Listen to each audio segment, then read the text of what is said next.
I'm a film geek. I like to think of myself as a film historian, actually. Best describe myself as a geek. I was that guy that collected all the ticket stubs, and I have a drawer full of 15 years worth of ticket stubs, if not more. And I remember my prized possession, the jewel in the crown, was my ticket stub for The Matrix, because there was no usher.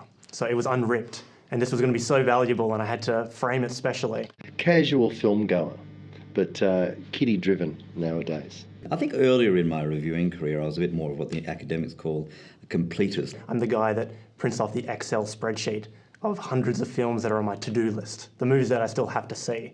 Well, I'm not a geek.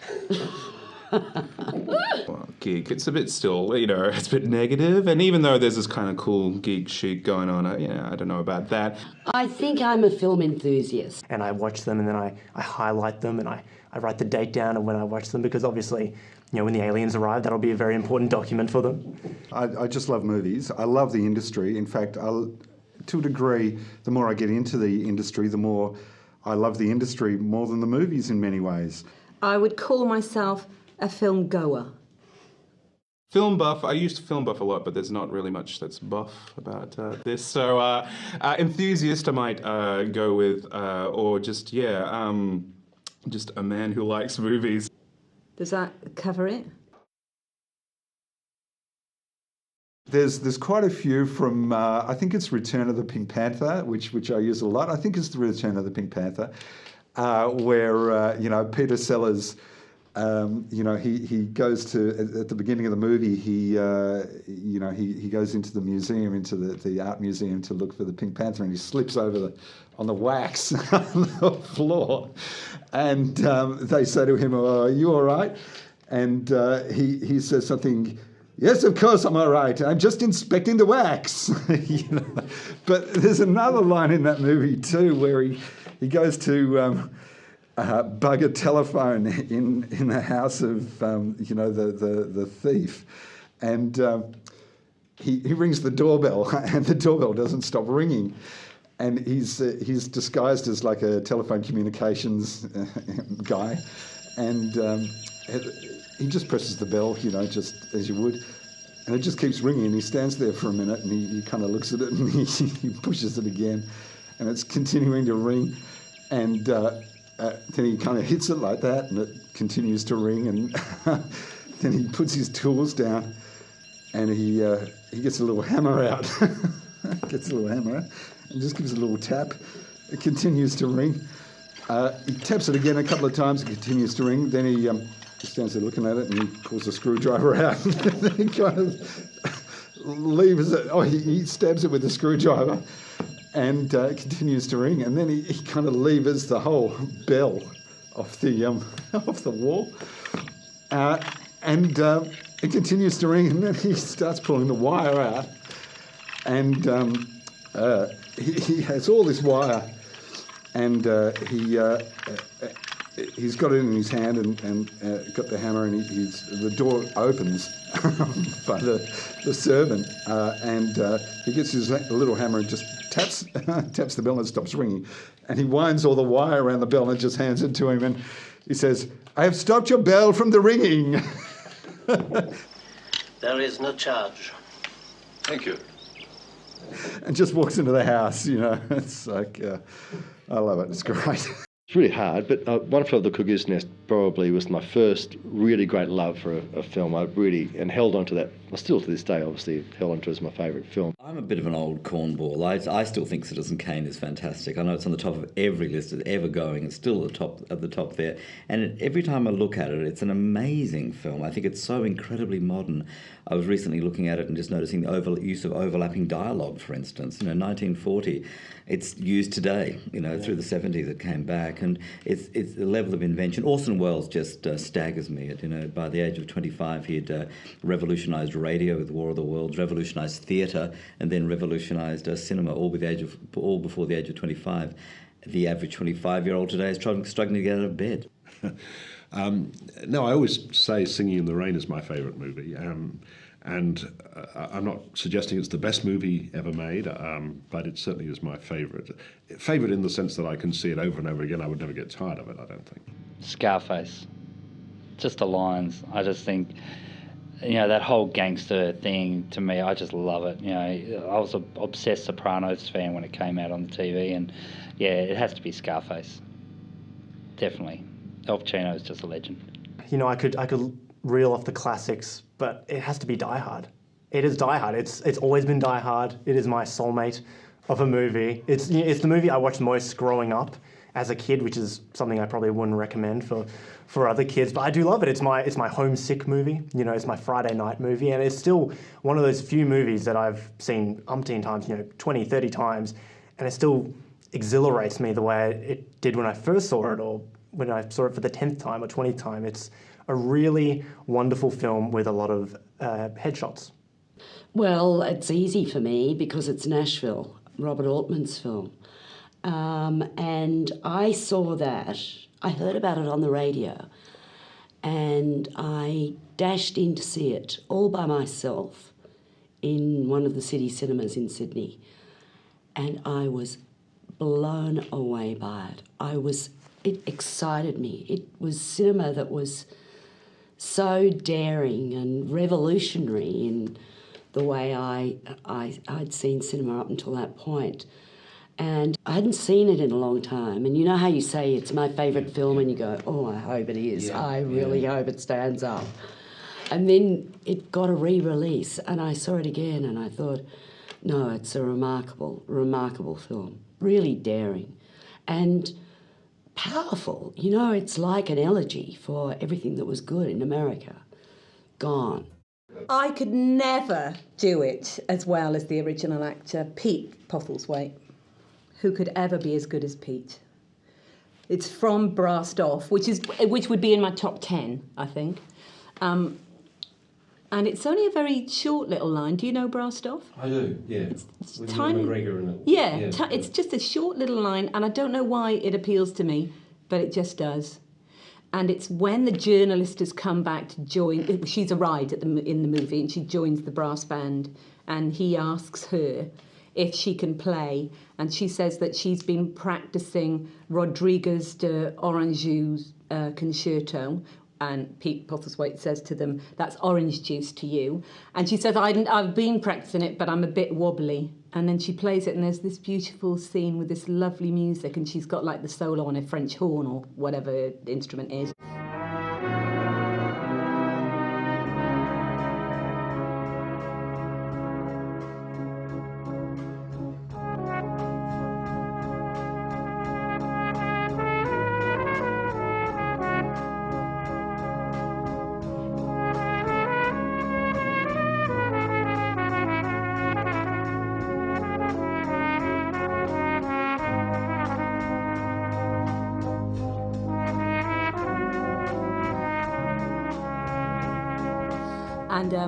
And it's just Pete's face through the whole thing, because he's swept away about how good she is, and he's conducting them and kind of keeping an eye on her, and at the end of it he stopped them like that, like the conductor does, in that very flamboyant way.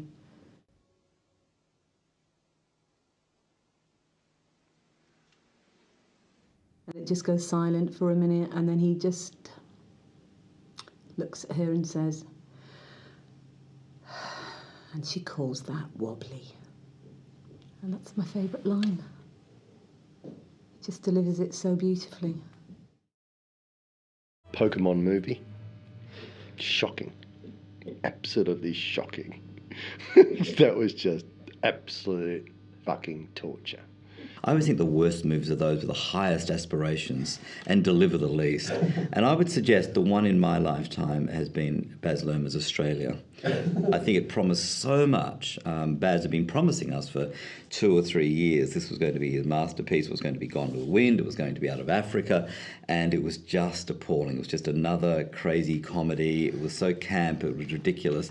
And what was most disappointing about this film was that I think something like $30 to $50 million of Australian tourism money went into this film in order to advertise Australia for the rest of the world.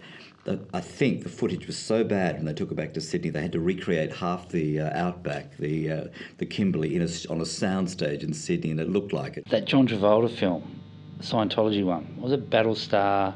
Battlefield Earth. Battlefield Earth. shite. Like, Scientology is wrong, but God, to do that film, it makes it even worse. There's got to be something seriously wrong with those people. There was nothing. They had nothing. What are you doing? Can't you do it? It's can't you? That's not too power for me. Just like that. What's going on? Well, recently it would have to be Battle Los Angeles, which I think is gives a new word to the meaning of ghastly. I can't think of a worse directed, worse staged, worse anything film than that. Although Transformers 3 comes pretty close. So those are films. I mean, I couldn't sit through Transformers 3 in that final battle scene. I couldn't stand it anymore. It's everything I hate about contemporary cinema. The films like that. The Citizen Kane of bad movies would be Tommy Wiseau's The Room, which I've been introducing at Luna a few times, and that one is, with the amount of time that people have seen it, it's a bad movie. It's worst in one way because it feels like someone came from another planet and tried to understand how people talk and communicate and film that. But with the amount of times that people have seen it and that I've seen it, which is broaching around 12, which to many people would be 12 times too many. But yeah, so worst movies, they can still be enjoyable or pleasurable in that way. You know how critics are not allowed to walk out of movies. You've got to see them to the bitter end, no matter how bad they are. I actually walked out of a film not so many years ago, and it was a remake of the Texas Chainsaw Massacre. And I thought that was such a pile of crap, to tell you the truth. Exploitative of it was sadistic porn on screen. And I really react against that. I can't stand that sort of exploitation. Intolerable cruelty. George Clooney and Catherine Zeta. It was intolerable cruelty making somebody watch it. And I feel sort of vaguely guilty about walking out on the end of Transformers, and then I don't because it's such a pile of shit. Why should I have to sit through it? Oh, something. Give me some sort of story, man. That's worth 1,000 points. Ah! I go, what's worth 1,000 points? What's going on, kids? Nothing. It gave an adult nothing. So I don't even care if some of them don't even try for adults, but that was just stupid. My guilty pleasure is Love Actually. I think Patrick Swayze's Roadhouse has always popped up several times. Often I catch it on Foxtel, or I was obviously picking up the old video and I can't watch it again. It's just not right. It's not, Kelly Preston's so hot at it. And Sam Elliott spent the entire movie just going, yeah, right. Yeah. Mm-hmm. Those apocalypse movies, I love. What was the 2012, the most recent one? Yeah, the one was the whole world goes to shite. I like those. They're good. And a lot of ones with meteors, which for the life of me, I'm trying to think what the name of the film was. I can't recall what it was. The one with the Bruce Willis one. Armageddon. That's a good one. Calamity Jane. And I absolutely love it. I love the music in it. I think Doris Day's fabulous. And I suppose I sort of loved that transformation from the tomboy into the beauty that she really was. But, it's fun, that film, too. I must admit, over the last few weeks on TV, they've been rerunning the Naked Gun films, and I cannot resist. I've seen them so many times that I cannot resist sitting down for a half an hour of Leslie Nielsen. I think no one delivers the kind of deadpan line like Leslie Nielsen. And I must admit, I think my favourite joke of all time is the beaver joke. I'm glad I had it stuffed, and I won't go any further than that. I'm very fond of showgirls. Rainy afternoon, pop Love Actually on, tissues, sorted. Peter Sellers kind of looks at the camera and or something and says, "Now is the time," and goes into this kind of giant leap. But there's another line in that movie too.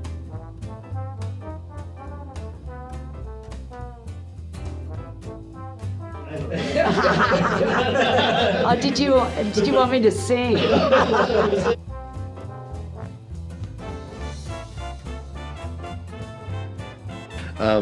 I'm trying to think of this. Of course, there's Adrian, which is she's saying Adrian. I don't know if you ever knew that.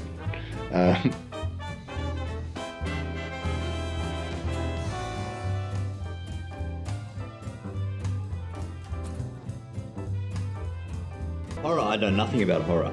I haven't seen any Saw films. I can't. I'm too old. I reckon that the clock is ticking. I really believe you hit a point where you think, I can see the clock ticking.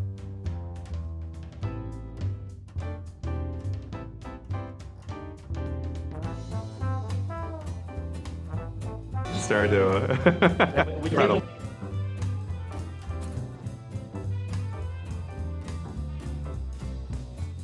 Is that all right? No, yeah. Do you mind that I'm not acting it out entirely?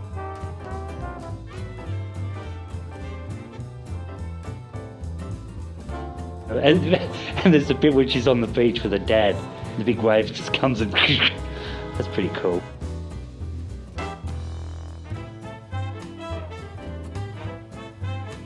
Not that they would necessarily need a female, because Sam just loves playing female roles. Half the chance to put a wig on, and he'll put a wig on and just like a little curly voice. You'll be playing Pete then. He loves it.